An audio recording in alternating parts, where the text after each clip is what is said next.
जय श्री राधे राधे राधे। हेलो दोस्तों, कैसे हैं आप लोग। फिर से हमारी इस सुख सागर के श्रीमद् भागवत की सुख सागर में आप लोगों की बहुत बहुत ही सुख कामना है और बहुत ही स्वागत है। ये अध्याय सुनकर जरूर आप लोगों की मन में कोई अभिलाषा होगी कि हम लोग ये अध्याय की जरूर सुने और सुनिएगा भी जरूर दोस्तों। ये हम जानते हैं कि आप लोग जरूर सुनेंगे और हमारी चैनल को सब्सक्राइब और लाइक जरूर करेंगे। फिर से श्रीमद् भागवत कथा की सुख सागर की दूसरी स्कंद की 8वां अध्याय में राजा परीक्षित का श्री सुखदेव मुनि से भगवान कृष्ण की कथा एवं सृष्टि की उत्पत्ति विकास आदि के संबंध में पूछना।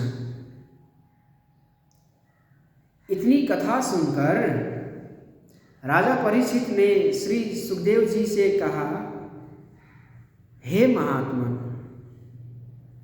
अब आप मुझे श्री कृष्ण जी के उन उत्तम चरित्र को सुनाइए जिन्हें सुनकर मैं संग्रहित हो बड़े सुख से अपने इस शरीर को त्याग दूं।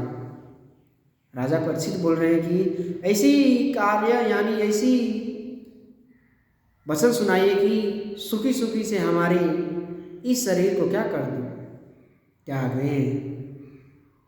क्योंकि जो मनुष्य श्रद्धा से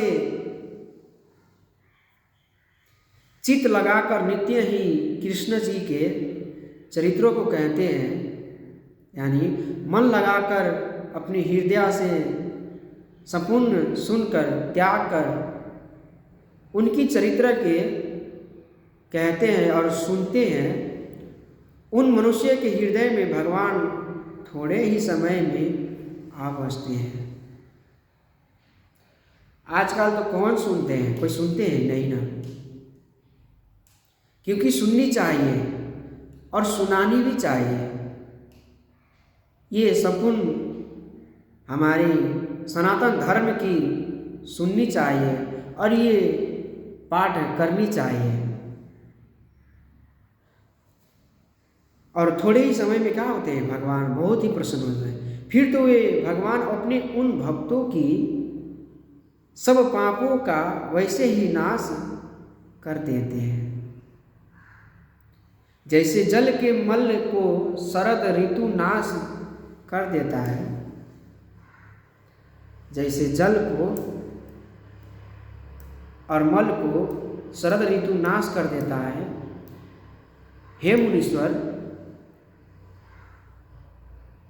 आप मुझे ये बतलाइए कि पृथ्वी आदि पंच महाभूतों के संबंध से शून्य इस जीवों के शरीर का प्रारंभ कैसे होता है। राजा परीक्षित बोल रहे हैं सुख जी से, बताइए हमें उसका कोई कारण है या नहीं, बताइए इसका कारण है कि नहीं। इसका संबंध में आप जो जानते हो वो मुझे कहिए। यदि उस ईश्वर परमात्मा का भी रूप लौकिक पुरुष के ही समान है तो फिर उस ईश्वर तथा हमारे जैसे साधारण जीवों में भेद ही क्या है, जिसकी दया से ब्रह्मा जी सब प्राणियों की रचना करते हैं, जिसके नाभि के कमल से उत्पन्न ब्रह्मा जी ने उनके रूप को देखा है, तथा जो सबके हृदय में वास करने वाला माया के स्वामी और ईश्वर है, उनकी तथा उनसे उत्पन्न इस समस्त स्वाथल जगम रूप सृष्टि का जैसा भी तारत मैं हो, वह सब आप मुझे बतलाइए। फिर ये कहिए कि उस ईश्वर के बाहर और भीतर के भेद से ब्रह्मांड का क्या प्रमाण है? उस क्रम में वर्णों, आश्रमों तथा महान पुरुषों के चरित्रों का क्या निश्चय है? ये भी आप मुझे बतलाइए। फिर ये बतलाइए कि वे विष्णु जी युग युग में अवतार लेकर कैसे कैसे चरित्र करते हैं। राजा युधिष्ठिर नहीं, राजा परीक्षित पूछ रहे हैं तपस्वी से कि श्री विष्णु जी युगों युगों में अवतार लेके कैसे कैसे चरित्र करते हैं तथा गुणों का क्या धर्म है और क्या प्रमाण है। मनुष्य का विशेष या साधारण धर्म क्या है? राजाओं का राज धर्म और आपत्ति के समय आप धर्म का क्या तत्व है? ये सब आप मुझसे वर्णन कीजिए। फिर तत्व विवेचन के साथ साथ देवराधन, अष्टांग योग सहित वेद, उपवेद, धर्मशास्त्र, इतिहास क्या स्वरूप है? इस प्रकार से धर्म, अर्थ तथा काम की क्या विधि है, ये भी आप मुझे सुनाइए। इसके साथ ही ये भी बतलाइए कि यह स्वतंत्र जीवात्मा बंध मोक्ष के जाल में कैसे आ गया। ये बहुत कठिनाई प्रश्न है। यदि आ गया है तो ये अपने स्वरूप में फिर कैसे स्थित होगा। हे महामुनि, मैंने आपकी शरण में हूँ।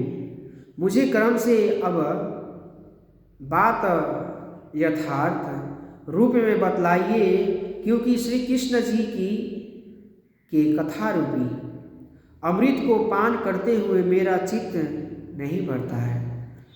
भोजन के बिना मेरे प्राण नहीं विकल हो रहा है, किंतु क्रोधित ब्राह्मण के श्राप से जो मेरी मृत्यु का समय अत्यंत निकट है, इसे मैं बहुत व्यग्र हो रहा हूँ। सूत जी कहते हैं, जब विष्णु भगवान की कथा से संबंध में राजा परीक्षित ने सुखदेव मुनि से ऐसे पूछा तो वे बहुत ही प्रसन्न हुए। फिर उन्होंने वेद के समान इसी भागवत नामक पुराण को कहा, जिसे ब्रह्माकल्प के समय भगवान ने ब्रह्मा जी से कहे थे। इसलिए यह अध्याय यही समाप्त होता है। जय श्री राधे राधे राधे।